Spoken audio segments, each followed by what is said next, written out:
Activating meridians. Alignment. Instability in field. Negative. Charge aligning matrix field. Positive. Coordinates reached, Commander. Activate the Sade field. Activations of multidimensional engines. Launch communications probe. Power levels to maximum. Activate all dimensional levels of communication. Communication established. The voice you hear is known as Bob. Ladies and gentlemen, we have reached our destination. This is the last slave planet in the galaxy. Under all agreements, under all rights, under galactic law,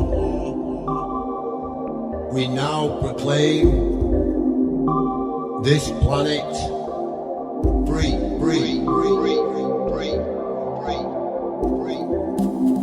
The descension of the true human consciousness has begun. Energizing Shambhala diamonds. The men, women, and children of this planet are now set free. Grid fields activated. You have already reached Activate Shambhala diamond. critical mass. Integration onto microcosm. Expanding linear space. Prepare for landing. Prepare for landing. Prepare for landing. Free space activation. Landing. Caution. All crew members to station. This is the Starship Bob. We are landing.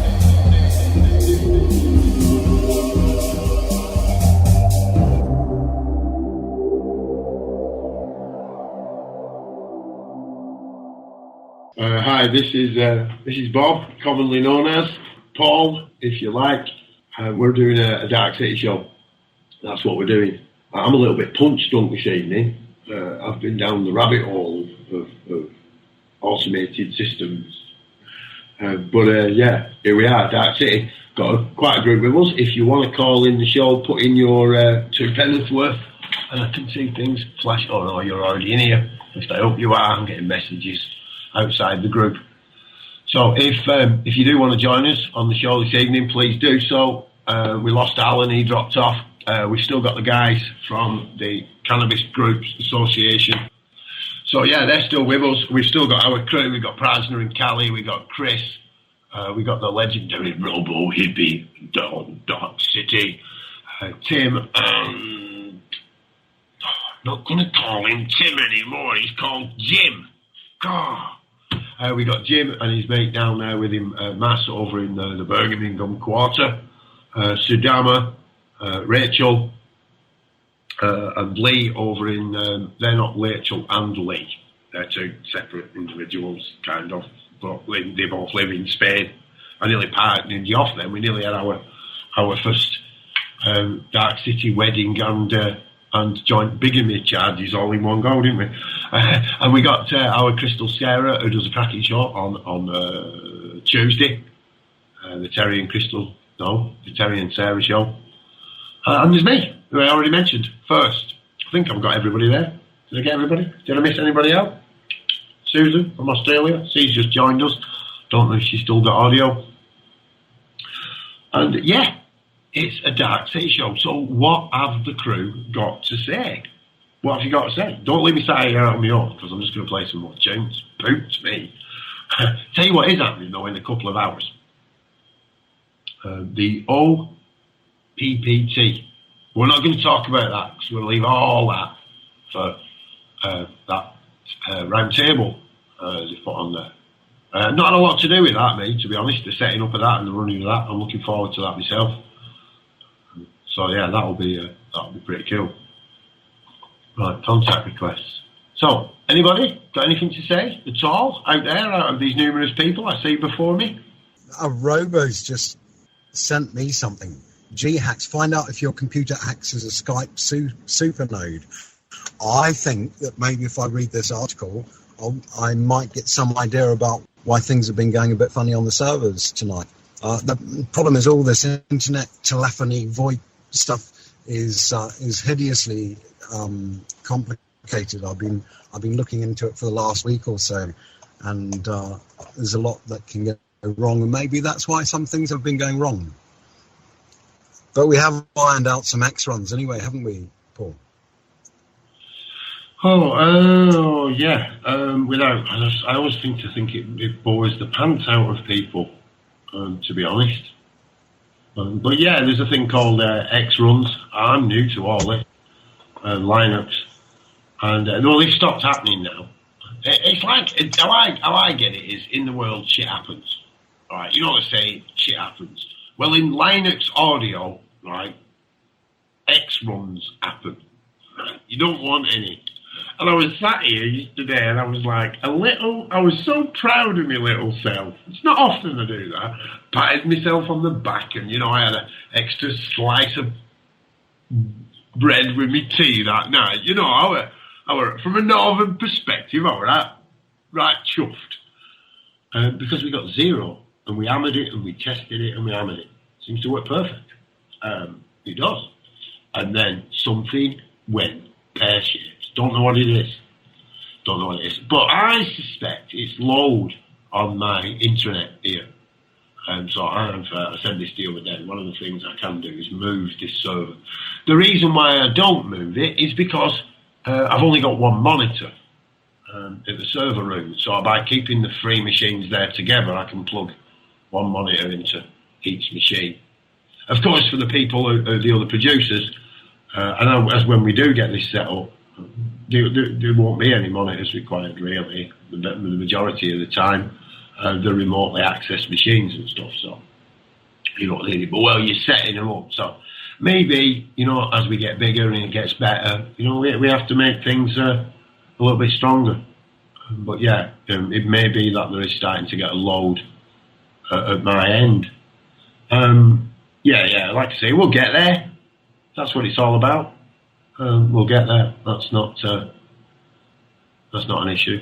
We've got a lot of talented people, and sometimes you got to break it to find out it doesn't work. So, who's hosted? What's this? I'm gonna get a question. Number 1, Callie. Hello, Callie. Hello, Paul Bob. You know what you were just saying about you think people get bored of the technical stuff? Well, from my perspective, because I'm completely a novice at technical know-how and computer literacy and everything, but and it is boring, when people come out with these terms like X-run and whatever it might be. But the only reason it's boring for someone that hasn't got a clue is because we haven't got a clue. But Prajna explained what X-runs are to me yesterday or the day before, and suddenly it all made sense, and it became so much more fascinating. And so I don't know whether the listeners would be interested in finding out some more of the technical ins and outs of the way the internet works and the way the radio station itself works. But I know for my part, I find that stuff really fascinating. It opens up the world to me, Yeah, for me, it's become a necessity, really, over the last year. I've really enjoyed it. I've learned loads of stuff about it. And yeah, dead simply, it's when it's getting too much or too little. It's not getting right, perfectly what it needs. So you're always supposed to get a few, Like I say, there's people out there, know far more about this than me. And if people do want to know, if they do want to know more stuff, we'll get Dan on one night. Because really, when it comes to that, He's gone through so many dead ends. You won't believe it, the amount of time that lad's put in. You know, credit where it's due, he has. So, you know, I'm surprised they can tell people if they like, you know, that's cool. It's all about me, it's not to me. Like I say, but when it comes to what we've done with the server, I've become a bit of a user. I really have. And learning how to use what we're putting in, because it's like you, Callie, brand new. Just haven't got a clue. I mean, I've worked on Windows, but of course you know how to operate a mouse and you know how to type, and you've got an idea when things aren't working right. But yeah, it's been like learning a new language, learning a new culture. It has. So yeah, do you want to explain X runs, Francis? I'm not. X runs we've dealt with anyway, and they're not all that fascinating. The only reason I was talking geeky a little bit is because we may well have some geeks in the chat who were wondering what our technical problems were, and it was just to put some information out to them in case they were interested, really. But I was fascinated by the X runs, and because I've never really known what buffering is on the internet and why videos have to buffer and things like that. And so Prajna explaining X runs, that there's these packets that get sent along and they all have to queue up and things like that, so then you get the full stream. I didn't have a clue. And X runs, it turns out, are when the packets they don't catch up with each other quickly enough, so you don't get that smooth flow on the stream. Yeah, when we're talking, it's a smooth flow, and whatever sounds we're making have to be broken up into little packets, and those packets then have to be sent out over the internet. But the internet doesn't send packets straight away. Sometimes they take all different routes through, and all this has to be assembled back into a stream again at the other end. So you have something that's producing sound, and then that gets chopped up into these little packets, and then it doesn't just send one packet at a time. It puts a whole lot together and then sends them out in a great big lump, so that if there are any delays, it's got time to catch up when it's putting it all back together again. So you can get overruns where too much information is sent and there's not enough time to cut it all up into packets before sending it on, or you can get underruns where it's sitting there waiting for more sound to come, but whatever's doing the cutting up isn't cutting them up fast enough. And X runs just includes both overruns and underruns. I don't know if anyone's any better off for knowing that. There you go. Yeah, well, I get it. I get it. I actually see it like water running down a hose pipe, and if you're filling up a bucket or something, you know, or a pond, and you put your foot on that pipe, then the water starts to run out at one end, but it creates pressure behind. So that's how I see it. It's about keeping an even flow of water, or an even flow of sound, or an even flow of data. You know, just keeping it flowing, not too much. You know, the Goldilocks effect, if you like. You know. So yeah, I'm getting it just right. But really, in the reality of it is, we're sending double what the listeners are hearing. So it shouldn't really happen. We shouldn't get that occurring. And when many of us think that it is the stream, we think it's our side, but we actually see that. It'll show us here, and simply a little green bar, and it starts to go red. That's when we're not putting out double what you're receiving. So we transmit at 128k, and people listening receive at 64k. So yeah, I suspect, like I said before, our issues at the moment are based upon the intranet. Now that's a bit different than that's inside here now. I have a router, and behind that router I have several machines set up. Like I say, I have got 3 machines Only 2 of them actually active at the moment. I shut one down, which are in one room, and I need to put them directly onto the router. A switcher or a switch is what you put on the end of the cable, so you can plug more machines into it. But now you're sharing that line, so it's like on the old telephone systems, it's a party line. So yeah, like I say, the original server, which was put together in an afternoon by myself and Robo Hippie, we were told that you needed this and you needed that and you got to do that. And we just took that apart and looked at the very basic components that we really required to be able to send our music, our voices, our chat, our friends, the people what we're gathering together, to be able to take their voices and some music, put it together and send it to the internet. It's as simple as I can get it. So to do that, for all you people to log in here to our server, we'd soon lose the bandwidth. Each one of you logging in, when you add them all up, we'd soon get tuned into. So we have to use a service of someone else. At the moment, we're getting that free of charge from Caster. And if you do want to have a go at this, let us know. We'll tell you what you've done. If you want to set up your own, we're quite willing to do that. Share the information. That's why all the what we have done, if people do want to know, I do know Preisner's got one of the links. He might be able to post that into the chat room for you. Is what Dan's been writing. He's making all our findings and all our. Kevin's having trouble. Excuse me, I'll get you in a minute. I'll try you again. He's making all the findings, all the things we've found that do work, all the things that don't work, all the refinements that have been made. He's making them all public, so you can do it as well.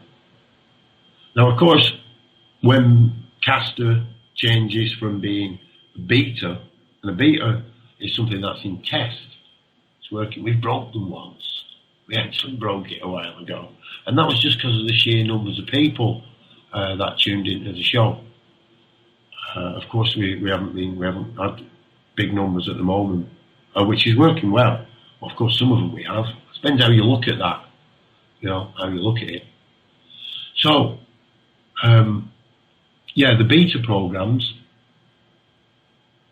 they aren't actually fully ready yet. They're in development. They're still working on them.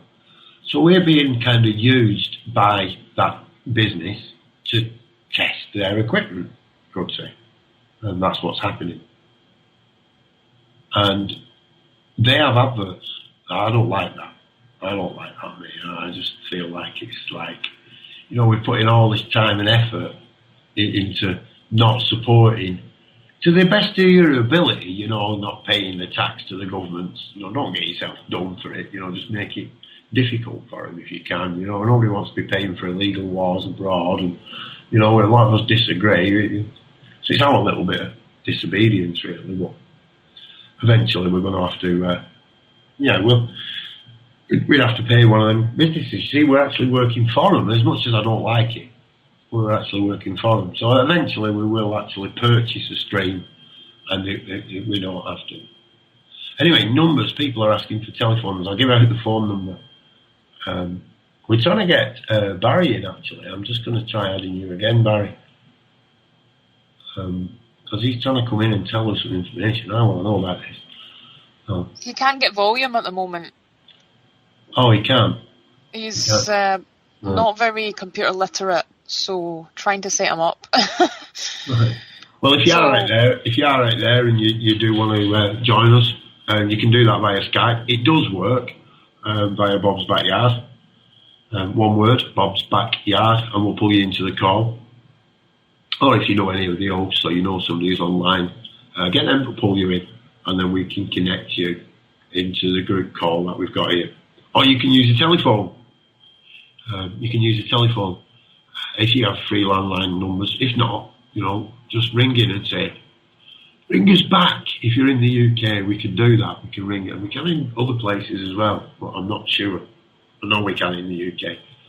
So if you want to do that, it's on 0161 298 0298. We just lost somebody. See, Susan from Australia fell off the internet. I hope that isn't. No, it won't be, will it? It'll just be the internet breaking. You never know. That could have been it, couldn't it? So, technical stuff, like I say, people far more qualified to tell you about it than me. Far more qualified. But from what I remember, there has been advancements in ALSA, Jack, and this is on the Linux, ALSA, Jack, Internet DJ Console, Shampoo, and as a whole, there has been advancements to the audio capabilities of the Linux platform. Sounds great, doesn't it? Not quite sure what it all means. Maybe Prajna can tell us. I don't know. I really don't. But it sounds great. It sounds like we've kind of helped out and we didn't really know we were doing it. Like I said earlier, me and Robo just threw some old components together and we put a bit of software on it and we tried some at one day and it worked. That's what you now know to be Darkcity. And yeah, that little machine keeps backing it up. And when it all fails, there it is behind, it picks it back up again. Trusted little servant. Trusted little servant. And that's just, again, the same. It's Winamp with Edcaster, which is the bit of software you use to send. And there's others, those are just the ones we used. All work pretty much the same. That sends our signal up to the internet. And you lot tune in. You lot tune in. And that's about it, really. What makes it a little bit different is it's a separate machine. It's got two sound cards in it. And that's all we did. We put two sound cards in one machine. One listens, the other sends. Whatever that machine hears, it sends onto the stream. Put whatever you want on it. Do whatever you want. It's dead simple. Now, you haven't got automated front end. You haven't got all this fancy bells and whistles and all that. And we can do that. It's £240 a month. I don't want to be paying some corporation and taking 10 people, 100 people, 1,000 people and putting them on their stream so they can sell us advertising. I'm not doing it. Fuck them. That's what we say in Manchester. We love, like, and respect. Fuck them. I've asked a few of the crew what it means. You know, what does it mean, this free radio? What does it actually mean? Can anybody tell me what free radio means? What does it mean to you? And many of them say it's a platform to be able to speak what they want to speak, you know.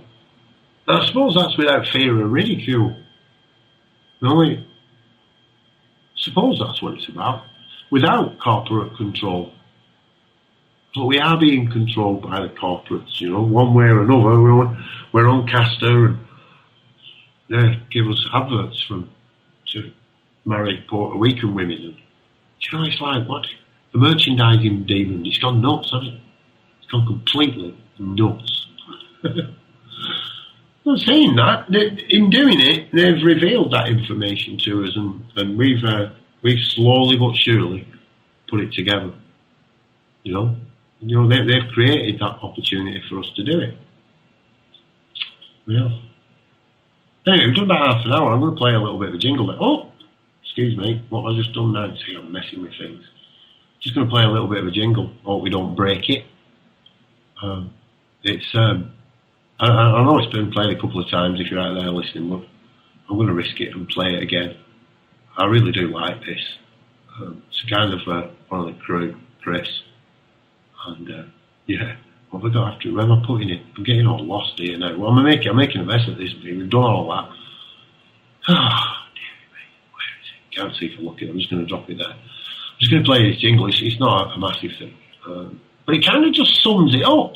It just really sums up what's kind of gone on at Darkcity over the last few weeks. They said we could not do it. They said it wasn't possible. But we did it. We created a free radio station to bring the people together and spread an alternative message from the mainstream. They tried to silence us. They tried to hack us. But we carried on. You cannot silence the truth. You cannot enslave freedom. You cannot stop a good idea. You cannot stop Dark City Radio. The crew is now bigger and stronger than ever before. We will not be kept off the airwaves. We will continue. This is not our radio.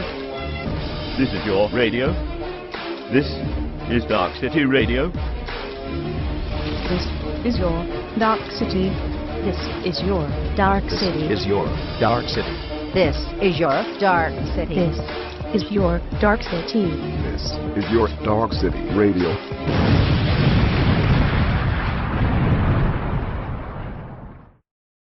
Activating. I'm a bit hesitant about burying the whole show in a whole lot of technical details, but I've just found out, in fact, this may be interesting to anyone who's using Skype anyway, is that Skype users share the information around, and sometimes your Skype will send a great deal of traffic over the internet, and sometimes it will only be a little bit. And this is because Skype, somewhere in their system, selects particular machines, and instead of just being a Skype node somewhere sending and receiving calls, they become what's called a super node. And then they start passing all the other audio from different people through that one computer. And you don't really get to say whether you're a super node or not. Skype that works that out for itself. And so you could find that instead of sending just kilobytes of sound backwards and forwards during the day, that your computer's actually taking the sound in and transmitting that to other Skype users, and you're sending megabytes out. Now, there is an article, and I did post it in the IRC chat there, that says something about this and what you can do about it. The only thing that's confusing me a little bit is that it says you can prevent it by closing port 80 and port 443 on your computer. But port 80 is also the port that's used for accessing the web with. So I'm going to have to look into it a bit more in detail. But that's what I was talking about in that short break, and got shoved on live talking about it. That's all the info I've got there.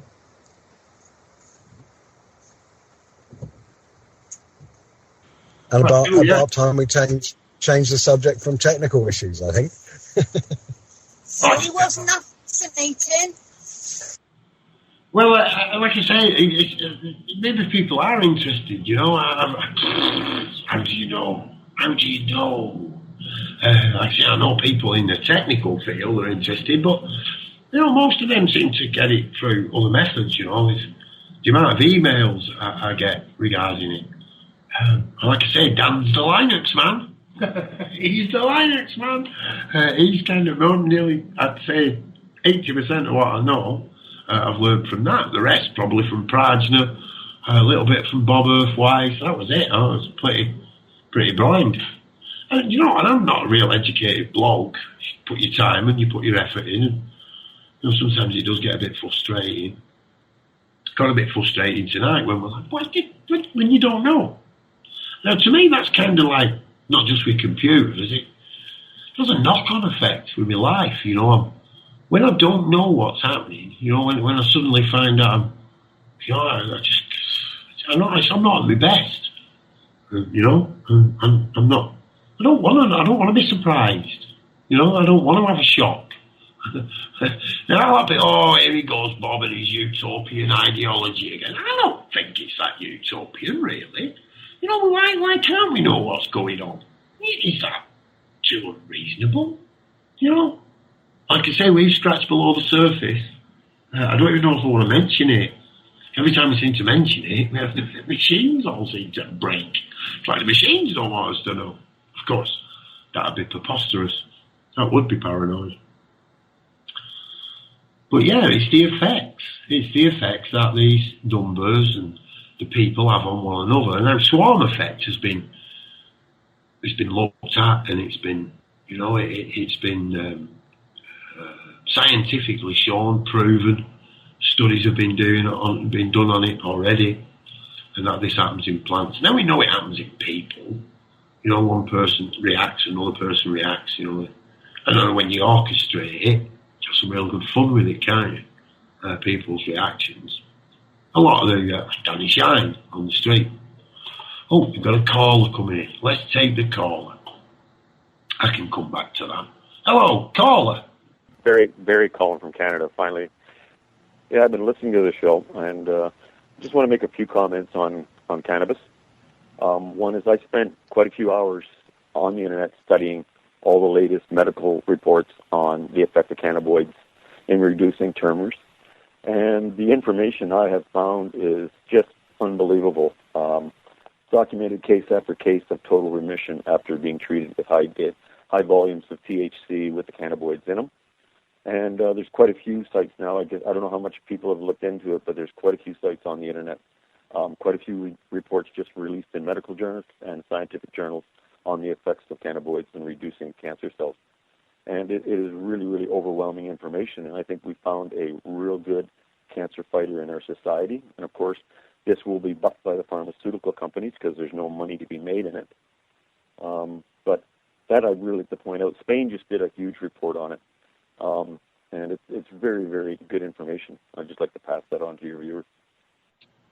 Brilliant. Yeah, no, the reports, there's over 6 million sites now on the internet on the effects of cancer being treated with cannabinoids. So the information is overwhelming, and it's good to see, because we don't need any more pharmaceuticals in our bodies, that's for sure. You know, it is. Thoughts I had, I wanted to share those with you. Hey, no, it's good stuff, man. It's good stuff. This is what it's about, you know, sharing our thoughts. You know, you've been out and had a look, you know, wow. I've studied it for hours, brother. I mean, yeah. I spent 2 nights on the internet, and I don't have a great memory now being the age I am, but if I could remember everything that I've seen, I could run some of it by you, but I just urge your viewers to look into it, and it's very, very, very conclusive information. The reports that just released out of Spain are just unbelievable.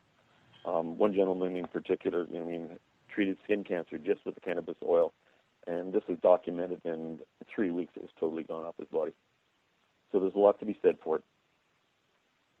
I know I've got quite a few friends over here that are using medical marijuana, and they're treating quite a few different symptoms with it, and they're totally against pharmaceuticals, which I am. I refuse to use any pharmaceutical, because pharmaceuticals, as you know, are full of toxins. They're all analyticals, and they all leave toxins in your body, where cannabis doesn't. So, a lot to be said for it. So I'd say you're pro-cannabis, then. I am pro-cannabis. Yes, I am. Just a bit of it. I'm anti-alcohol and pro-cannabis. I figure if we took alcohol out of our society, we wouldn't have fights. We'd just have everybody going home eating pizzas at night and hugging their kids. Yeah, I'm actually pro don't give me shit, Barry, basically. Huh? I'm pro don't give me shit. You know, I'm not going to give anybody else grief. You know, they shouldn't give me grief. You know, I'm not giving them grief. I agree. I agree. I think we should all be able to do what we want to do. Yeah, within reason, like I said. Within reason. Yeah, no harm, no loss, no deception, no breach of the peace. I mean, sometimes that breach of the peace can be a bit weird, can't it? Because what might offend you don't offend somebody else and stuff. So we got to be a bit careful with that. But you know, it was Alan earlier. I tend to speak my mind when I start speaking. Sometimes it might get me in trouble, but it's just the way I am. But those are the thoughts I wanted to share with you today, and I really urge your viewers just to look into the effects of cannabis, the cannabinoids, and what they're finding in the reduction of cancer cells. It's just amazing. And science has looked for years and years and years for a cancer fighter, and here there's one right in front of our face. We don't need to do chemotherapy. This could be an answer to a lot of problems. It won't treat all. Apparently, it doesn't treat all forms of cancer, but a lot of them it has amazing effects on. Another one in particular that really brought my attention was a little boy in Missoula, Montana, that had leukemia and was treated with cannabinoids for 2 years, and he is now in total remission, no sign of the leukemia coming back in his body. And there's documented cases, many, many hundreds of documented cases now on the internet about it. So, pretty powerful information. Yeah, it is, Barry. I can't commend you enough, man. You are right. Keep putting that message out there if you will, Barry. Well, people don't realize, like we're treating cancer with chemotherapy. Well, we're radiating our body and poisoning our bodies to kill a cancer. Well, we don't have to do that. I am a believer that nature has provided us with everything that we need to take care of our bodies. I've been a believer of that for years, and I can't remember the last time I used a pharmaceutical drug in my body, because I studied pharmaceuticals years ago, and people don't realize that pharmaceuticals are the fourth biggest killer of people in North America. And you go to the doctor, you get a pill, he gives you a pill for something. Well, every pharmaceutical that we take leaves a toxin in our body, and then you treat something else that comes up. Well, they're not a cure, they're a bandage. And if you keep bandaging your body and treating these toxins, the toxins stay in your liver and your pancreas and your spleen, and they interact with each other, and it kills people. But they won't tell you that because there's billions of dollars to be made off the pharmaceutical industry, and I'm totally against it. So a couple other thoughts I'd like to share with you. I like your thoughts, sharing. I really do, Barry. I don't know if it's possible for you to speak up a little bit more for us. I've got my technician here on the line going, can Barry speak up? Can Barry speak up? You know what? I have a bad habit of holding the phone away from my mouth when I talk, so I'll try and keep it close to my mouth. You probably hear me better now. Yeah, that is, well, anyways, I listened to your show today with a lot of good points. I really enjoyed your show. I am on long distance now. I'm going to get my Skype figured out here, and I love calling in and making comments on your show, so I will call in again for sure. Yeah, ring us again, Barry, before we get kicked off. We'll have to sort times out for you. And we'll get your Skype sorted out with you, mate. We'll work with you and we'll get that done. Right. I appreciate it because I like calling into your show. I really like supporting what you're doing. So, thank you, Barry. It's your show, man. Darkcity Radio, Okay, you guys all have a great day, and God bless you. And have a great day. Your radio, Barry. Please call it. Thanks. Thanks, Barry. Thanks, Don. Thanks for having me on, guys. Barry. Okay, bye-bye. Thanks, Barry. Bye. I like that. Isn't it great that people ring us up? Isn't it great? So, yeah, Barry, again, coming from Canada there. Again, been out on the internet, I suppose. Don't know where he started, whether he was pro or anti, but he's gone. He's had a look. Phenomenal amount of information. I've got to agree. On that. The internet's a brilliant tool. Have a look, make sure you know what you're going in for and what you're coming out. Treat it like a toolbox. If you want to put, you want to knock a nail into a piece of wood, then you want to get a hammer. If you come back with something in your hand that's made out of jello, it ain't going to knock a nail in. You've been sold the wrong tool for the job. Be aware of that with the internet. There's a lot of stuff there that, it's the big slipper. It's the keep you warm duvet. It's new beer, new washing powder, same old stuff being rehashed and sold again, now in high definition. Information, internet. Now, where were we? Which rabbit hole were we going down? Tea. Community. Alternative communities. Mentioned that a few times. Crew's a bit quiet, this evening. Kind of leaving me out. Hi. Oh, hello. G'day there. Good. I thought it was wonderful how Barry said that he'd been listening on the radio all the way from Canada. I think, wow, and the way he was so thankful of what you guys were doing. So, absolutely wonderful. Good on you, Darkcity Radio. And you're all the way in, where would you be, Susan? Beg your pardon? Well, for the listeners, you're saying all the way in Canada. Whereabouts are you in our world? All the way from Australia. All the way down the other end of the planet. And we've got people from Europe, people from UK, Spain especially. It's an amazing thing, isn't it? The community. I'd say it would be nice, wouldn't it? It would be really nice to be able to, be able to live that freedom ideology. I mean, like I say, I'm not saying that I want to become a traveller. I might give it a go for a bit, see what it's like. No? Because, well, you don't know, dear. I mean, if I'm quite happy at the moment, I'm quite content in my life, mate, at the moment. Oh, yeah, it'd be nice to have another server, but we don't need it. We're managing. We're getting by, Things will get themselves sorted when they're meant to be, Keep pushing along, don't push it too hard, I'm in a real content position in my life, but when people say to you, like, well, what do we do? All I know is if you're not happy with it, then do something different. Can't actually tell you what that is. I mean, I don't know what it is. I mean, it could be bungee jumping for all I know. It could be walking in a park. But if you already walk in a park, if you already go there and you become, do something else. Just do something different. Do something different. Like I say, if everything's hunky dory. When I say that, I look at myself. I kind of analyse myself perhaps too much sometimes. I'm all right with everything. Just kind of got to give myself a few moments, really. Just, am I actually all right with everything around me? Am I content? Well, maybe on the surface, Maybe on the surface. And I kind of scratch away at myself, like many people scratch away at the so-called truth movements, The irony in the name, truth, movement. Where do they go? What's it actually done? What's it achieved? What can we do about it when we find out? I scratch at my surface. Am I content? The things here I'm not happy with. Before you know it, right, I've created something I'm really pissed off with. I focus my energy on something. And, really pissed off. Really upset.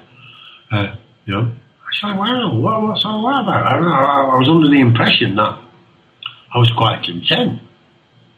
I was quite content. Well, it's that underlining tone, that, well, that's me looking at myself, telling me I might not be content. Might not be content. It's amazing what we can do with this focus of energy. I mean, if none of you have ever given it a go, I suggest, give it a try. I mean, if you've been doing it for years, if you're sitting in your bedroom, right, doing sacred chants and stuff like that, and you still feel really pissed, mate, you're not getting anywhere, give it up, try something else. Give it up, try something else. Like I said, there's loads of different ways people have told me, loads of different things, they have loads of different ideas and perspectives, ideologies, social groups. Personally, I've had a look round and, for most of it, they're just a bunch of Nazis. A bunch of Nazis, really. I mean, I don't even like calling them Nazis, it's just, I don't know. You scratch beneath the surface. See, I've done it with myself, and it's like, you're all right, you Bob. It's like, I can't really complain about much. I really can't.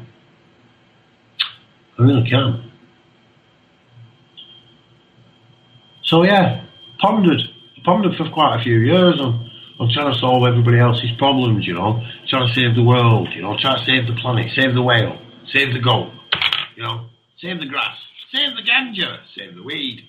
Now I kind of look at it the other way around, especially when we get to the beloved plant of cannabis, It's only me to save it. I can't solve that problem. I can't generally. What would I do? Save the seed. Put some seeds in my seed bank and bury them away just in case. Nah. I think it's pretty unstoppable, me.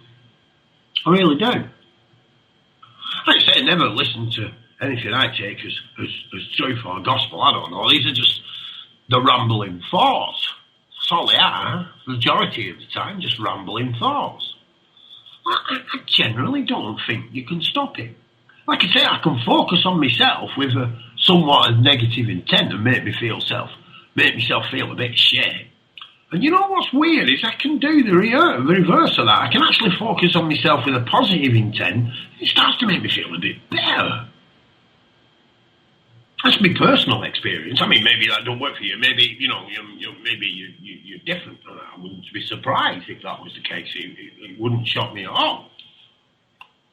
So we are unique.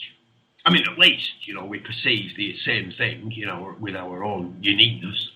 We're all on the same trip or the same ride or this journey of life.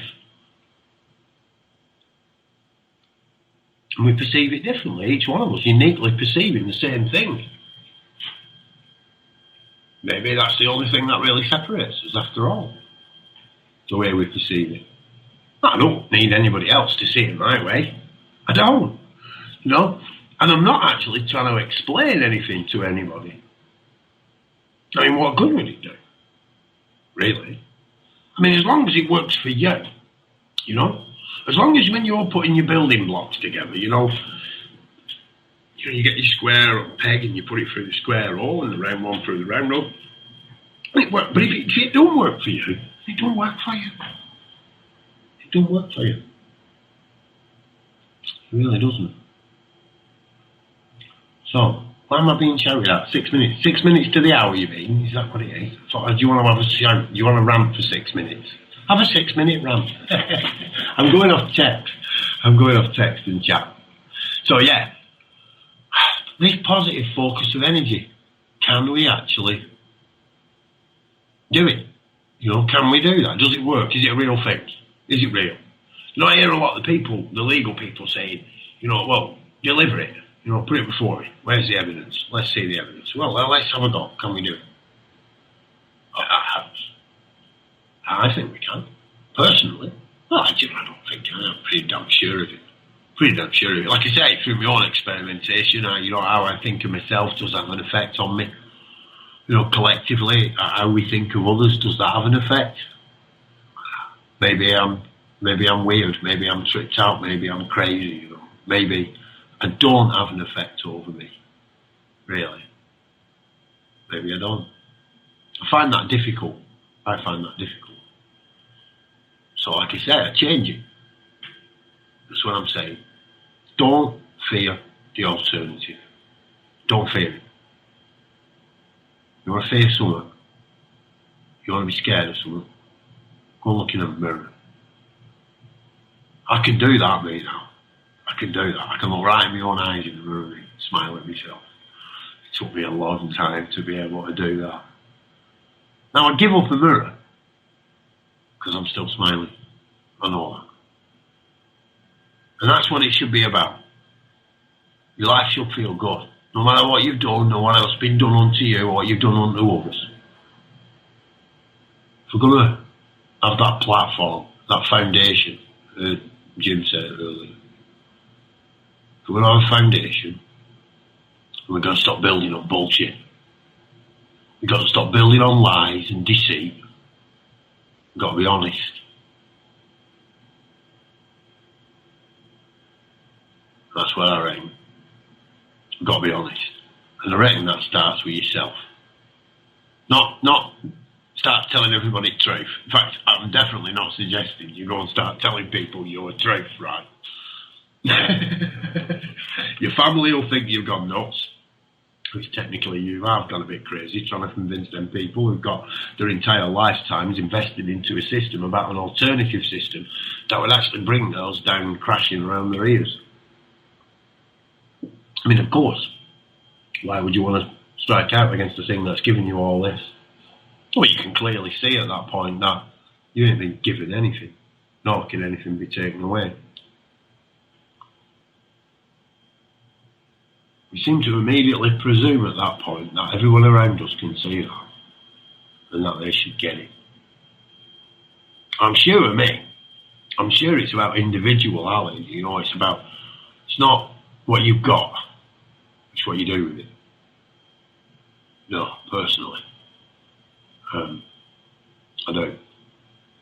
And I've seen a hell of a lot of people, over the last few months, I ain't got much. Come together. Make something a bit more than all of us. You know, how could you ask for more? How could you ask for more? And I've heard all this about putting the time in and putting... Yeah, but that's what I'm getting out of it. That's what I'm getting out of it. How can you ask for more? I'm being proposed with people with new ideas, new alternatives, new solutions. Now, all right, some of them are a bit ancient. I've got to grant you. All right, you know, cannabis. We'll get back there again. Big fan, me. You know, can you tell? Let's go back there again because that's blindly fucking obvious now. It's obvious. There's no point going along and waving a cannabis plant in front of somebody and shouting, "This cures cancer." I just think you're crazy. I think you're nuts. I'm not saying it ain't happening. Look how many there is. Look how many different areas. How many people have approached us. I mean, these lot, me mates in here, Sadama and Dawn especially, Prizer and Callie have done loads. All of them. They know more about this than I do. They really do, about how many people we've contacted and said, look, here it is. Here's the opportunity. Do you want to help us do this? It's not about us. It's not about this station. Come and help us do this. We've got a platform. You know, let's do it. Let's do it. Come on, let's do it. You know what? Most of them, I mean, Rick actually tipped me off. Most of them come along just to, I'm not telling you any secrets here. You know, it's on one of the podcasts. Most of them just come along for their own benefits. That's what they're interested in. Not really interested in working together cooperatively. Oh, yeah, they are for a period of time until they've got what they want, and you never see them again. It happens. It happens. And how could we let it happen? How could we let it happen? How did we stop trusting one another? You know? Crazy. Crazy world. It really is. So, man, do you want to get in there? What are you going to do? Is that... Well, mate, I don't know what I'm going to do. I never do know. That's the surprise of it all. Earlier, when you were saying about being content, I think if you can be content in yourself, that's quite an easy part. It's just then with things that go off and you can kind of stay away from all the crap and everything that actually is happening in the world, and you can live very content and be happy. It's just when you see what's happening with other people and everything, that's when it gets hard. But you're still content within yourself. Yeah, I'll go for that, man. I could go for that. Like I say, I'm fickle, me. I mean, my mind changes so quick. I don't have time to think about it anymore. I really don't. Well, I only just remembered that. I was going to ask it. I was going to say it ages ago, and it went out of my head for ages. So it came back. Yeah, just when it was needed. Just when it was needed. So yeah, contentment. What is it to be content? Like I say, man, I don't really know. That's the hoopy bit. What it feels like. I mean, I've got an idea. Like I say, people ask me, "What am I doing?" You know, people are like, "Well, you live on your own, don't you?"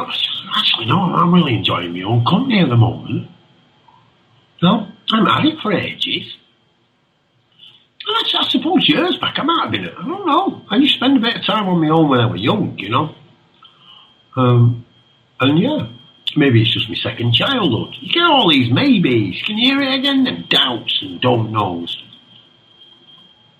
Yeah, we're very programmed to do that. I've been noticing that a lot over the last few days. Yeah, I got a big one from Jack. Understanding, overstanding. You know, he's deleted the words understanding from his vocabulary. I'm going to try and get rid of sorrow, me. You know the word sorry? Sorry and hope. Oh, God, come on, don't hit me with too many at once. What about but as well? Because when you say something, then you say but, basically you just getting everything you've just said up to that point and throwing it away. It's clever, isn't it? Go on, Chris. Go on, Chris.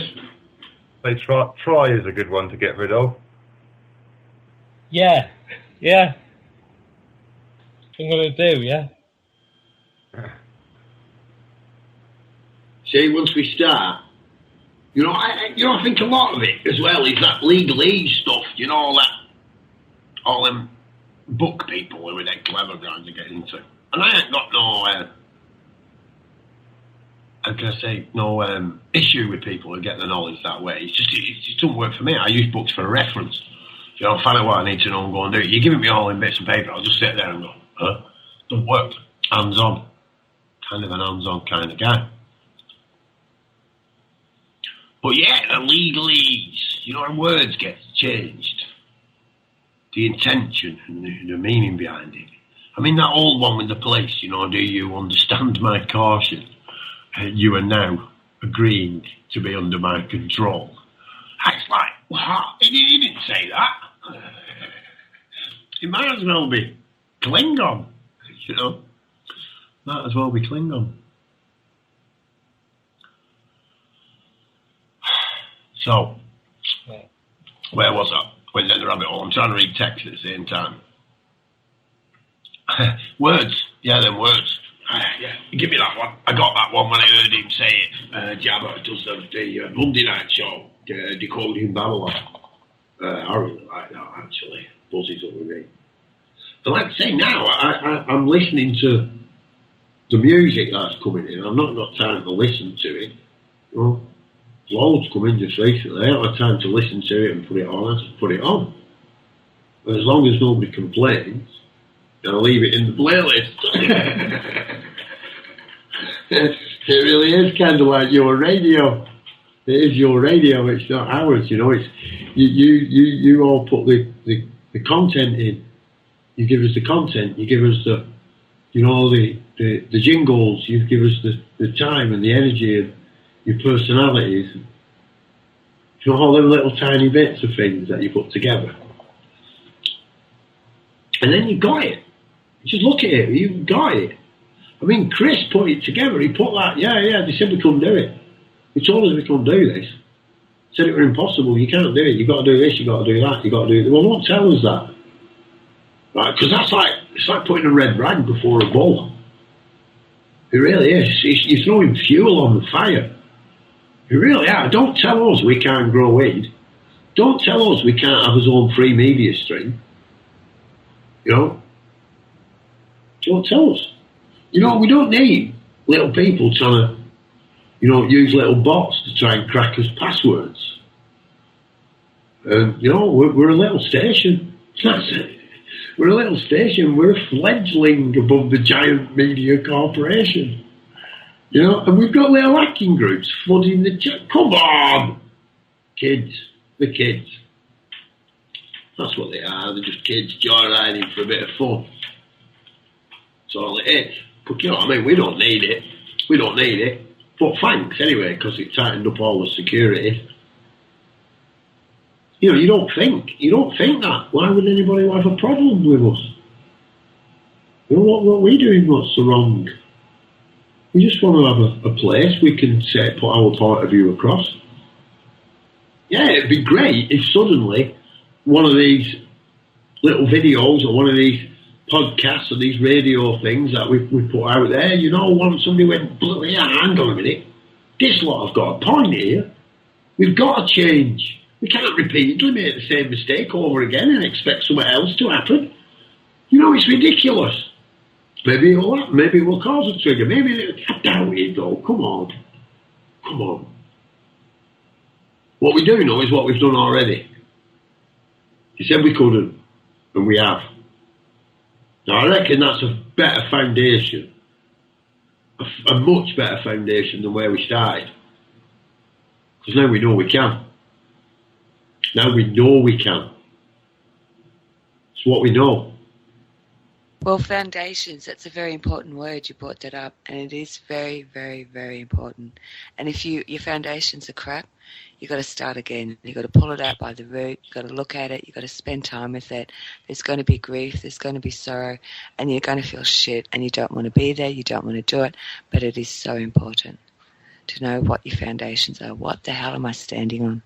So, yeah, I hear you. Yeah, I can't take the credit for it tonight. It was Jim. It was Jim, and they said they were they were starting to get to know one another now and put in the foundations, and I've just been on it since then, really. So I've just flipped round it and come back to it. It is. It's about the foundation that we're in. And I mean, I don't mean like some cult group, like, we all got to form this association. I really don't get that. Yeah, all right, we might have to fill out some of the bollocks paperwork. I am the last man for contracting at all. I really am. That's where like Lee and people like that over in Spain might pull that off for us. They might pull it off. But we've got to be as committed. We've got to pull his fingers out of his backsides as well. All of us. We can all do a bit. All of us. It doesn't matter how big it is or how little it is.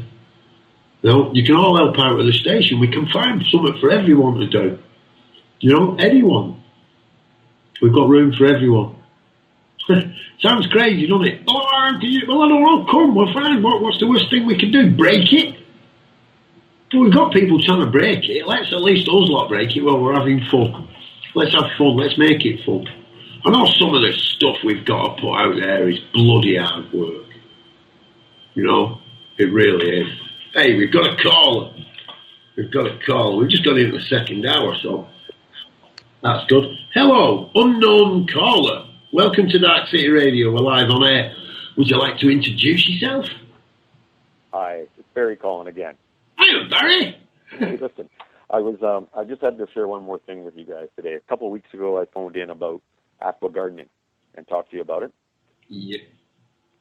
Just wanted to let you know we are now harvesting 6 different varieties of vegetables. We're doing alfalfa sprouts, spinach, lettuce, tomatoes, and beans.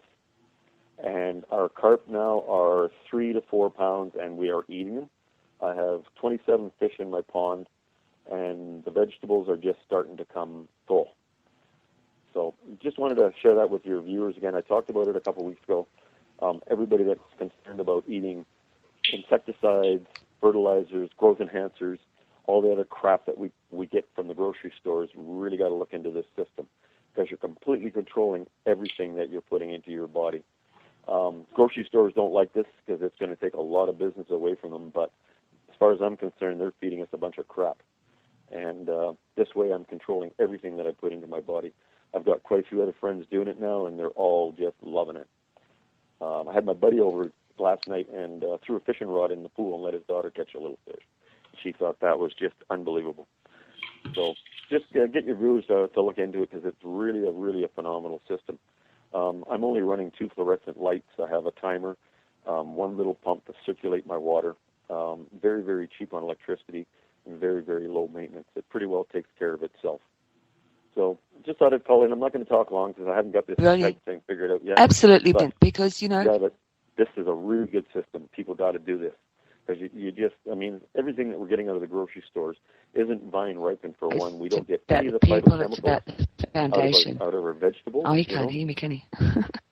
The vegetables get their phytochemicals when they're vine ripened. Anything that you buy in the grocery store isn't vine ripened, so therefore it contains no phytochemicals. They're discovering phytochemicals are some of the best cancer killers that we know. But you have to vine ripen your vegetables to do it. So this way you're doing that, and you're not eating any more insecticides or fertilizers, all the other crap that they put into our vegetables. So it's really great way to take care of your body. So I'm going to leave you at that for today, and I promise to call in again because I love talking to you guys. Brilliant, man. Absolutely brilliant. Keep doing it. Susan from Australia then, her audio breaks up sometimes, and I think she thought you'd finished, but she was singing your praises, man. Shouting brilliant. Absolutely brilliant. I don't know if you... Well, it's such a simple system. And like I said, the food that I'm using is strictly organic for the fish, so I'm not feeding them any chemicals at all. This is a totally clean, environmentally friendly, great for your body system. And it takes nothing to set up, and it takes nothing to run. Very, very, very cheap to run. And the best part about it, man, if you have kids, you can take them out there at night and let them catch a fish, and they just think that's great. So, anyways, I will call in again, but I'm going to leave it at that today, guys. I love your show, and I'll call in again for sure. Yeah, Barry, nice one, man. Just as a side note, if you actually look up Hydroponics for Life or bobsbackyard.co.uk, probably the easiest, because most people know it. You'll see the hydroponics that we've set up there. Right. It's been running for a while, man. I'm a great fan of it, man. Brilliant. Well, it works. It's a great system. It is a great system to take in, and there is quite a few sites on the internet. You just got to go surf a little bit, and you'll find the information available on it. And I urge all your viewers to do it, because it's just a phenomenal way to take care of your body. And Lord knows we're getting enough bombardment of chemicals from everywhere now. So this is one way we can eliminate a bunch of them. Okay, guys, have a great day, and I will talk to you again. Thanks, Don, again. Nice one, mate. Thanks, Barry. Okay, bye-bye. Bye-bye.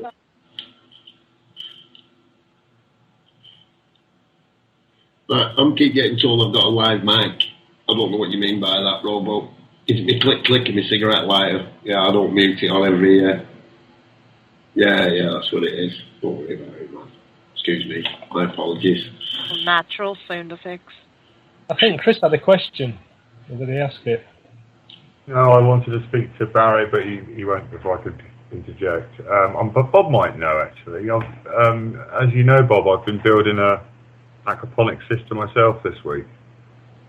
And I was just wondering what he was using as growing medium within this aquaponic system. You might be able to help me with that. Right, you can use all sorts, man. You really can. But you need a bacterial filter. It's really important that you get that into your head, really, into the mindset of it. Now you can produce these. There's loads of different ways you can make that filter, but that's like, you could say, the engine within aquaponics. You've got some, So that's where the two predominant bacteria are going to turn your ammonias into nitrates and nitrites, basically. That's what it's going to do. And once they've gone through that process, what it's done is it's turned your fish food into plant food. So you need that system.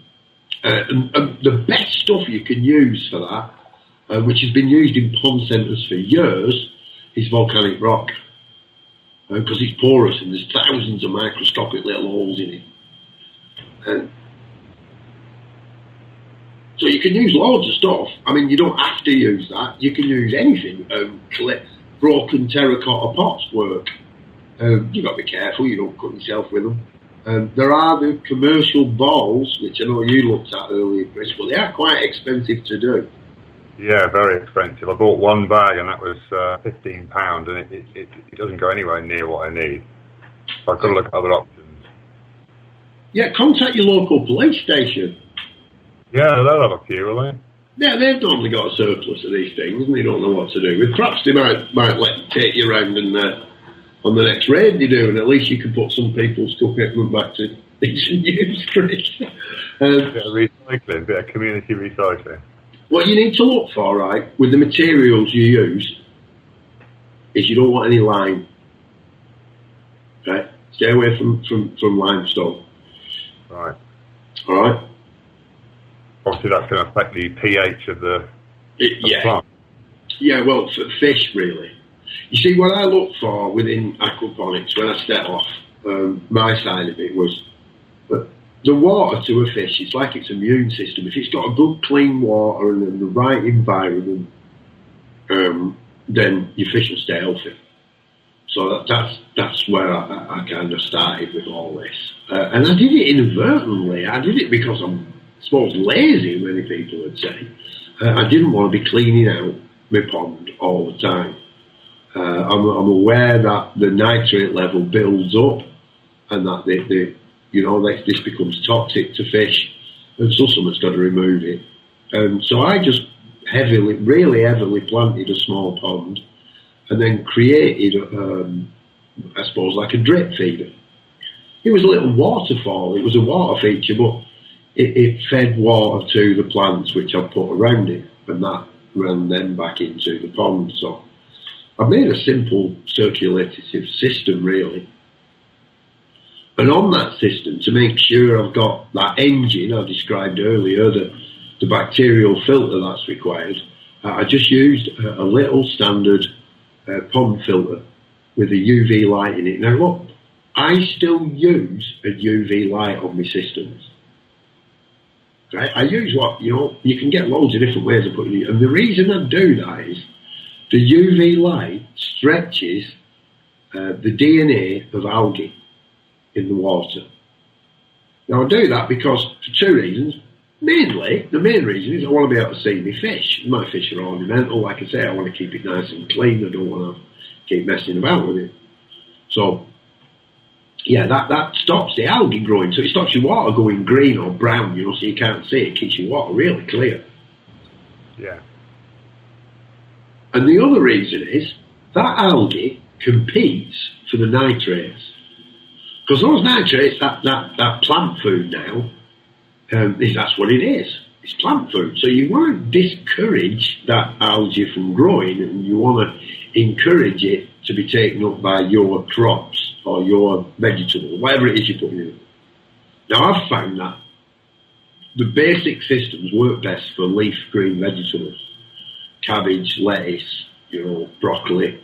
I've done cauliflower, they were great. So yeah, that tends to be work. But it doesn't mean you can't do anything else with it. I've done tomatoes. They did all right, but again, they tend to. I added. What did I actually add? I had some fish. No, I didn't. Seaweed extract. The reason why you'd add that is because there's no ammonia in it. All the other chemical type, any other fertilizers got essential ammonia. You don't want that. You'll bring the nitrate up. See. Too high, too quick. So yeah. Now the weird thing about it is once you set one of these systems up and you just start it, it's just time, man. It's just time. And at first, it can be a bit all over the place. But once you get that bacterial bed working, it stabilises. Now I've heard some stuff about people and the bacteria dying in colder climates and stuff. Now I've never had a problem with this. I don't know if I've hit onto something here. Because I used the environment as best I can to keep the water as warm as I can. Well, it's a great subject, man. It really is a good thing to get into. You learn so much while you're doing it. That's why it was originally put forward as a cross-curriculum activity in schools, because it does actually incorporate virtually all the syllabus, really. It did actually remind me of being back at school when I was building it, pumping water from the pond to that, and then back to the pond. I had a great fun building it. Great time. Yeah, it is. And if I'm right here, Chris, you're incorporating this into a fish pond you've already got, yeah? That's right, yeah. I'm it's just, I was thinking of the same lines as you. I was just fed up of cleaning it out all the time.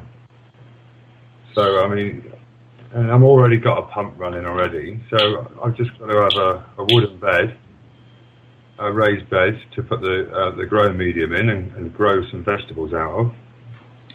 I haven't added anything extra. It's not cost me anything more extra, apart from a few bits of wood and some growing media. I need solutions for the growing media. It's too expensive at the moment. Yeah, that is. The broken tile thing, I like that. I do like that.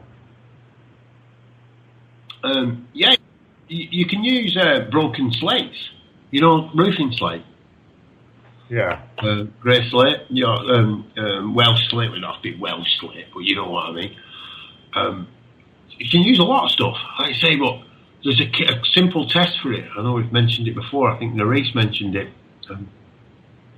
If you just get a few of the pebbles or the stones, the medium, what you're going to use, and then cover it with white vinegar. If it starts fizzing, don't use it. Right, yeah, because it's reacting to the lime. Yeah, so it's not, the white vinegar's cheap stuff as well.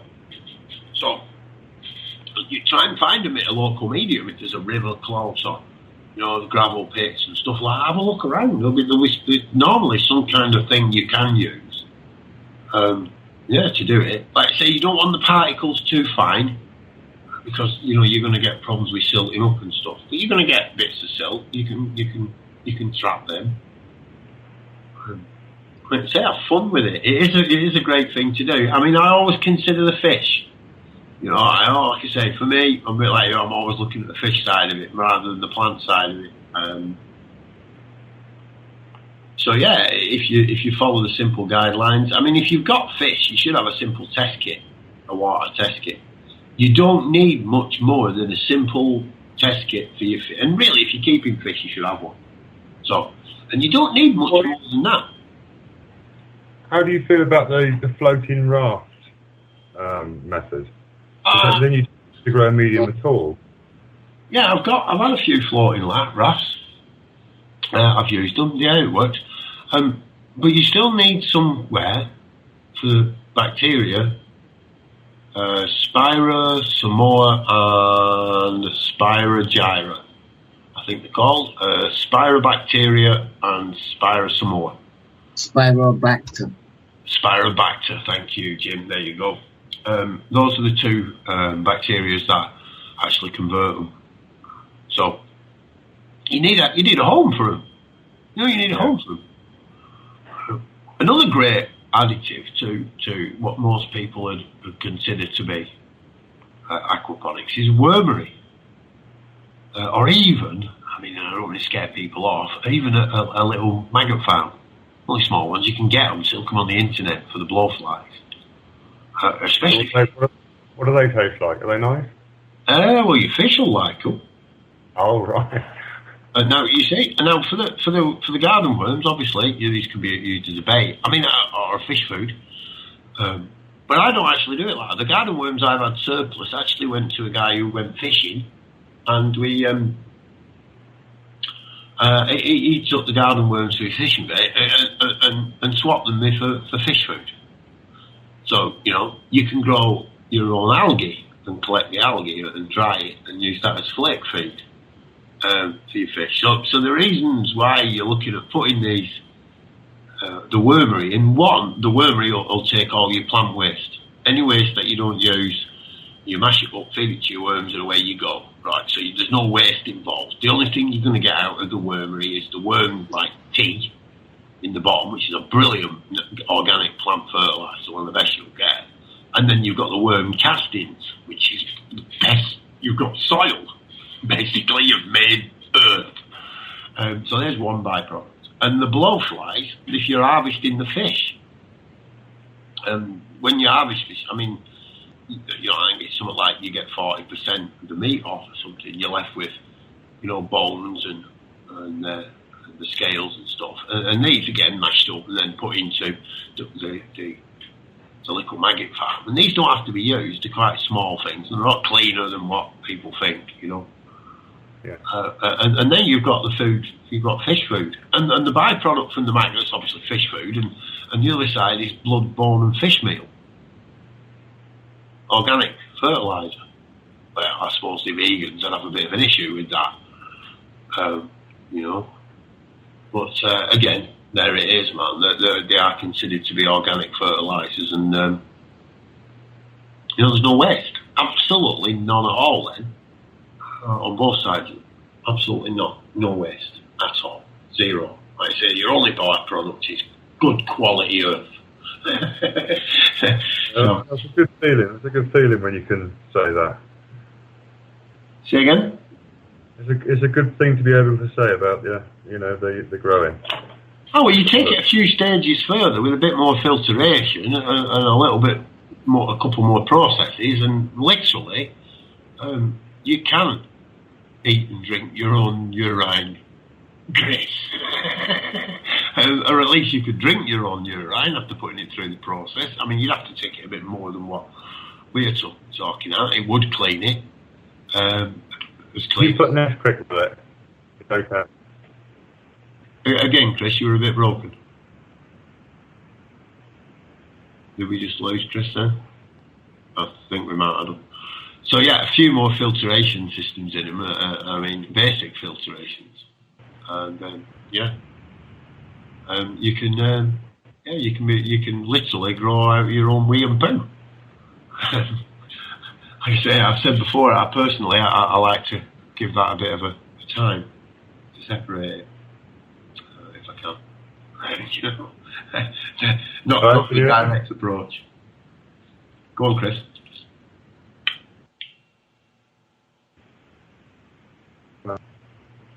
A bit broken, mate. Oh, we're having every Skype problem we can think of tonight. So yeah, a little bit of aquaponics, a little bit of. I'm getting a lot of stuff actually. I'll try and keep up with this chatter we've got in the room here, and we've covered a few topics. We have covered a few topics this evening. Good stuff. We've gone down a couple of rabbit holes, and we've had some brilliant information. Barry ringing in there keeps spontaneously triggering us, doesn't he? Ding, ding. Great stuff. Great stuff. We've got a show coming up in about half an hour, I do believe. The OPP roundtable, OPPT roundtable. Who I just lost now? That was Chris dropping off the line completely. We suspected that, didn't we? So we've got a cracking show coming up just a little bit later on. Or we suspected. There's quite a few people been involved in that. The People's... Now, what is it called? It's not called the... Shall I slur it for you there, Paul? It's called the One People's Public Trust. Although you came up with some rather imaginative names for it earlier, didn't you? No, you can't blame me for that. I don't know what you're talking about. I can't remember what it was now. I wrote it down because I got it as something completely different, didn't I? Yeah. I don't think what it was. Was it you can always be relied on to come up with something creative. A name to put for you. I think it was Obstinate Person's Perspective of Truth, was it? Something like that, yeah. It did seem to me that... Anyway, I don't know, we'll leave that for then. I don't want to go into that now, that's for then, really. And, that's... I'm quite eager to listen to that debate. I think it'd be a great thing. So who's representing the opposition? Oh, I don't know. That, like I say, that's the show that's starting in half an hour. I know they've all been.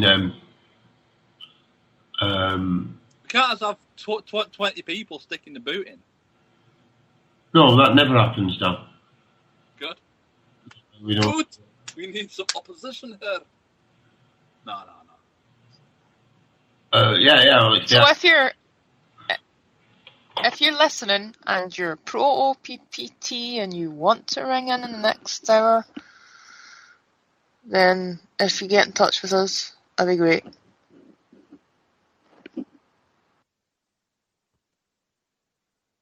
If you like to contract, do you want to discuss this off air, Dan?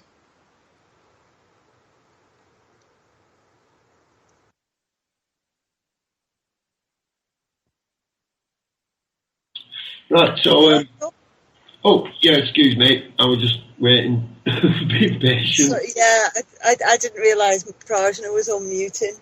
I'm not sure that I heard Dan's question right. Was asking about the contracts on One People's Public Trust.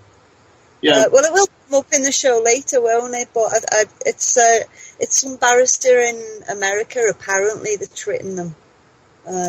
Not sure, to be perfectly honest, but someone called Heather. Yeah. But it's all going to come to light in the show, and that'll be interesting to get on and ask some questions, because I've got a few opinions on that as well. Yeah.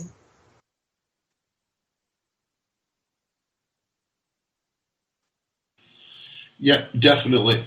Definitely. Like I say, I'm just kind of leaving it to get people to set it up. You know, it's their kind of their baby. I'm really interested in it. Like I say, I want to hear more about it.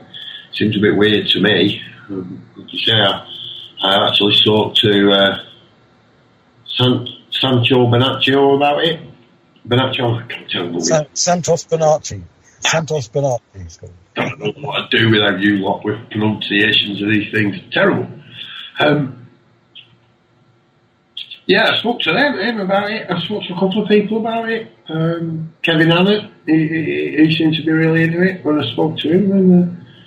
And Sam Charles, I said, was into it. Mel V was really into it. I don't know, I mean, in all fairness with Mel, she did actually say she looked really good and she hadn't really looked into it that deep yet. So I don't really know that, you know. She did say that. It seemed like a good thing people were trying to do. Don't know. I don't really know, me. On it, like I say, I'm going to wait for that. I'll wait to see what happens. Pretty I'm pretty impartial in the fact that don't really know. I've heard some stuff. Don't think I've heard enough yet to draw a full conclusion on it. Yeah, it would be nice. Brother, welcome to the club, because I fucking don't know either. I don't know nothing. I know enough to jump to a whole lot of conclusions, really, but this is the thing. I'm jumping to these conclusions. It's a subject we're all itching to talk about, I'm sure, but that's a whole show coming up next, and we don't want to take all the wind out of their sails before we get there. We can go back to technical things. Yeah, we've got Dan on now, haven't we? We have got Dan on. We could talk all kinds of geeky stuff with Dan. You want to get geeky now? You want to get geeky? Bring it, Dan. Bring it. Actually, I was going to answer Sarah, who very kindly said that she was interested in all the geeky stuff that I was talking earlier, and saying that she's running Windows Vista, which is probably the worst operating system that Microsoft ever brought out. And the other thing is you get people who are still using Internet Explorer, and they don't realize that Internet Explorer is only put on the computer so you can download a proper web browser, so that you don't get all these viruses and Trojans and tracking cookies and all that kind of thing. Do you concur with that, Dan? Oh, right. Well, I got a bit. I don't know what happened. Some random kicking, as in booting off the Skype, occurred, and so But what I heard was something about Internet Explorer being crap, and yeah, if that's what's going on. But I didn't. I heard the last 5 seconds of what you said, Prajna, basically. So it was probably some kind of browser supremacy, was it?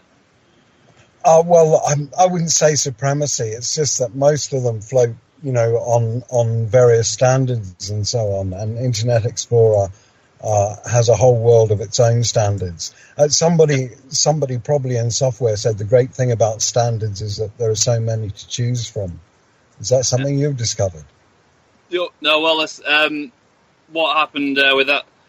Of course, Microsoft got sued. They got... Europe said, all right, we can't be having this, and they were getting fined like billions per year or whatever it was for not complying with anyone's the W3C web standards body and associated peoples, and thus trying to take control of the web basically consistently, and that's why they were forced to bring in the browser ballot screen, so you could you had the option of downloading another browser in Windows. It was like kind of forced upon you sort of thing, but because that was basically because they wanted to control the web, and they were using their monopoly position in the desktop operating system market to try and achieve that.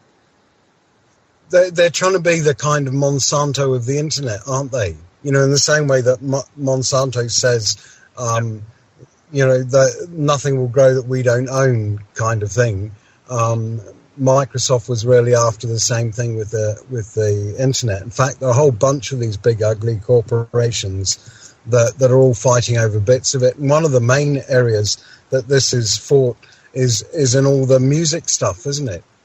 Yeah, and there's been a very recent, very large example of this going on, where in respect to video streaming and the formats used to achieve that, because there's been Google have got this one called WebM or VP8 that they've wanted to have as a free open standard that anyone could use without fear of being sued for for royalties or anything like that.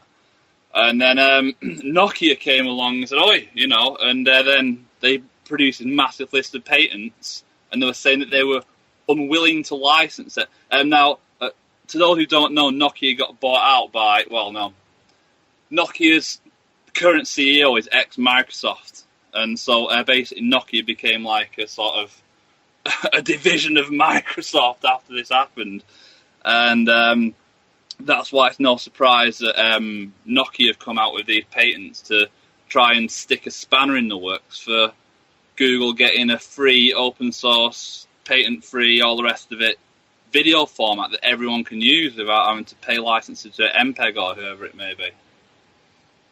Do you know, I don't think there should be any kind of intellectual property right at all. You know, all knowledge really is for all of humankind. And once we start locking knowledge away and saying you've got to pay for it, you know, this is why the world is in this ugly state that it's in at the moment, because everybody's holding on to all of this stuff and saying, that's my property. You know, it's grab. That was my idea. That was my idea. And, you know, Osho used to talk about thoughts as being like radio waves. Every time you think something, these signals go out in all directions out into space, and they come out of my mind and they go into your mind. And then you can just let it go through your mind without rebroadcasting it, or you can pick up on it and you suddenly think, this is my idea, and you go to work on this idea and you hold it to yourself and you see what it's worth. And you know, there are all these really, really creative people in the world that could be doing all kinds of things, but they're sitting on all this amazing stuff because they're thinking, no, I've got to wait until I get the patent and I've got to do this and all that kind of stuff. It's so crazy. Totally ridiculous concept. It's like, just imagine what had happened if we'd had patents from the start and someone would go, right, alphabet, brilliant, I'm having these letters, you know, or even like just maths or whatever sort of thing. Right, numbers, brilliant, yes, you know. And then that's it. It'll just be like, and what's happening with this ridiculous patent system is just like a few companies who can afford to buy all these patents are the only people who'll be able to produce anything, you know. And then and this is what's so cool about open source, isn't it? That you know, you can take what other people have done and you can do whatever you like with it, really. And it means that all this creativity just comes zooming up to the surface, and people learn this stuff and produce amazing stuff. And just look at this radio station, for example. It's come together from work that people have done and given to the community and said, that's my bit and I'll use your bit, and we all use each other's bits, and it all kinds of comes together. Yeah, well, can I just get in there, guys, about open source? Because I mean, Dan can fill in more than this, but not all the open source is as open and as sourceable as you might think. Do you want to elaborate on that, Dan? Well, there's on a typical Linux installation. I mean, the free software purists would not install Skype and Flash, but they're about the only things that you actually. And also there's also the NVIDIA graphics drivers. If you're a NVIDIA user, you might want to put that on. ATI ones are not really much better than the open source driver, to be honest. But so basically that's it. There's pretty much open source software for pretty much every single purpose and application that you can imagine.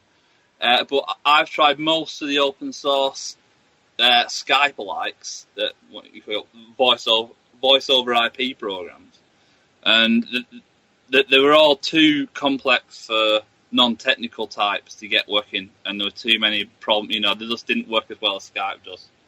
But there's we got, what's it called, Web RTC. That's a new patent-free open source standard that's mainly Google's doing. It's going to be built into browsers. Chrome's already got it. Firefox has just about got it, I think. And then so you won't even need Skype to talk to people then, when that's ready for general use. That's one of the most exciting ones. And there's also Mumble and Murmur. So we could look into switching Darkcity onto, or we could have a Mumble or Murmur server as well as using Skype, sort of thing. We could tie them together. I've just been... That was the... What we... Never mind, go on, Parsney. I've just been looking at some software called FreeSwitch, and into FreeSwitch you can plug all kinds of different transports and so on, and you can even plug Skype into it. So we might be able to have a kind of hub or PABX that you can just plug all these calls into. But I haven't looked into it really deeply yet. And Paul wants in. I'm just trying to keep the protocol running of the numbers so we don't all talk over one another. That's all I'm trying to do. Yeah, we looked at this, didn't we, down in the early stages? And at first it looked like it was pretty unsolvable. And then we come up with the Linux radio server and then a multi-platform telephone exchange. I mean, okay, this was a bit of a sloppy workaround, but it would have been a way of making what we've got or what we're using open source, literally, and free software. I mean, I'm not taking away the actual developers who've put hours, far more hours than me and Dan have over the last few months. You know, in actually bringing them so far. But it is really cool to be part of something. You know, that it is advancing things. And like the other side of it is, we still do that with Microsoft. Now, I'm not pro either. I'm really not. I just wanted to make it work. I thought it'd be dead simple. I really did. But yeah. Well, again, I've had to learn a new language along the way, Dan, and a lot of that I was saying today. I was singing your praises earlier today. In fact, most of what I know about Linux has come from yourself and Prajna and a little bit from Bob Earthlife. Other few people have thrown bits in, which I'm appreciative of, you know. Well, that's where I've learned most of it. And really, my skills in it are really targeted to one machine, what we've been able to do. At the moment, I'm a real outsider looking in, so I can do my Captain Obvious. Plug that in there, pull that out. I suppose that goes away. It's good to always get a new perspective on things. It really is.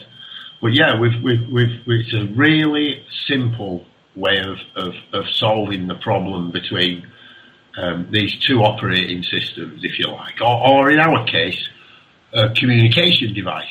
That's all they are. We did look at setting up. First, was setting up one of the Linux free ones. Let's keep it simple. And I think Dan looked at them all. To be honest, he's pretty thorough. And basically, they will do what they say on the tin. But as Dan said earlier, we're trying to get this so, you know, a guy can just do it. You know, somebody who hasn't got any experience. Let's make it simple. And we found for somebody who is not very technologically advanced, getting on Skype can be a bit of an issue. But slowly but surely, we've done it. You know, I want to offer everything, really. I mean, let's give, if people want to ring in via didgeridoo, right? You know, if you want to come in, let them do it that way. I think it might be an idea to because we are a machine set up. We are like cutting off some we are cutting off the free software purists now by. Well, no, they can ring on a telephone and they can come on. Yeah, so we're not. Who owns the telephone? They can use a telephone. Yeah, hang on a minute. No, let's get down to the purist. Why are you using your telephone if you're a software purist? That's all. They're telephone systems run by some of the biggest corruptive corporations in the world. If they're really extreme, they might think, there might be some non-free software being used between my phone and their phone, sort of thing. So if they're really taking it that far, they might not want to use a phone either, sort of thing. But I don't think many of them are that bad. Oh, like I say, we're trying to at the moment, that's what we've got. We've got that on it, and I suppose the VNC is licensed. That's a licensed piece and that gets a little bit ambiguous, doesn't it? Open source, free license. What do you need a license for? This is this is one of the longest running debates. There's two main ones. There's a GPL and there's a BSD. And the BSD one's got a beastie. It's got a demon for its logo, whereas Linux is under GPL. That's got the penguin. So, but I mean, that's not the actual logo of the GPL. The GNU GPL is a horned beast. It's like Baphomet. But there's a lot of there's a lot of magical and sort of semi-satanic terms knocking around in these circles, sort of thing. Because a lot of them do believe that they're doing magic, and I think I think there's a good case for saying that sort of thing. You know, you can create new things with programs. You know, it does affect the reality and the world that surrounds it now. You know, with the prevalence of all these digital devices. You know, there is a lot of correlations that could be drawn between magic and hacking. Definitely. Yes, because there's a program. Yep. Go on, Brian. There is a reason for choosing open source over Microsoft, though, and that's because, as I said before, Microsoft is trying to be the Monsanto of the internet. And in the same way that you don't want to go around eating GM food and you don't really want it polluting all your environment, you know, we don't really want all these big corporations polluting our communications medium. And that's my position anyway.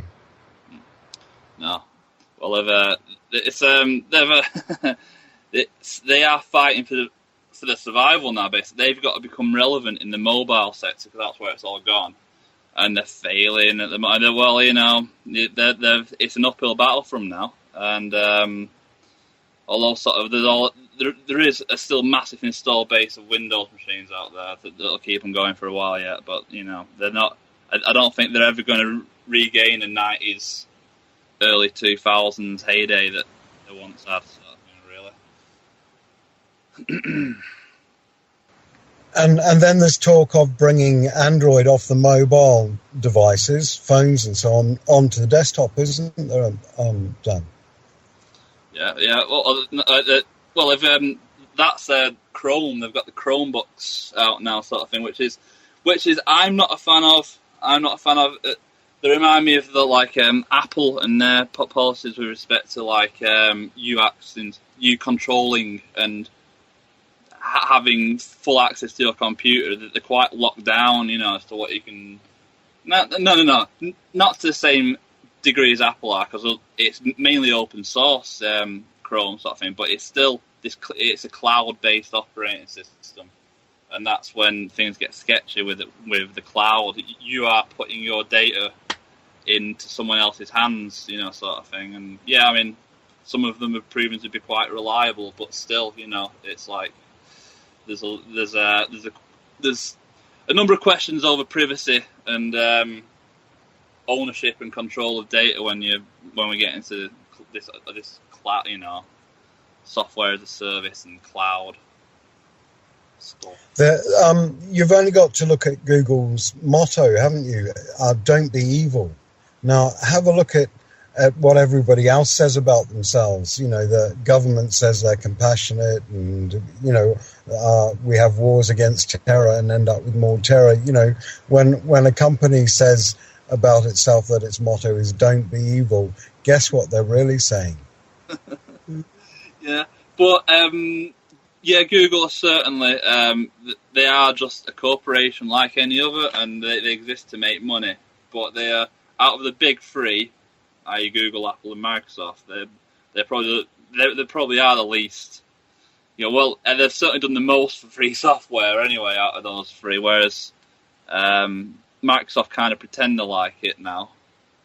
And Apple, the slight of, Apple are the new Microsoft. And they're just like, well, you know, I'm sure any of you who've bought Apple products, you would have experienced what it's like to own an Apple machine or a device. It breaks, you've got to pay for it. You've got to pay for everything. You know, that's it. So yeah, I mean, it's they did used to have superior build quality, and they've always had nice design. They've always looked cool. It's always been the packaging base. That's Apple are a fashion company, not a technology company. Is what I'm trying to say. And they nicked a whole lot of ideas anyway from Xerox Labs, didn't they? You know, all the things like the graphical user interface and mouse and all that kind of thing started off with Xerox. Am I right about that? No, totally, yeah.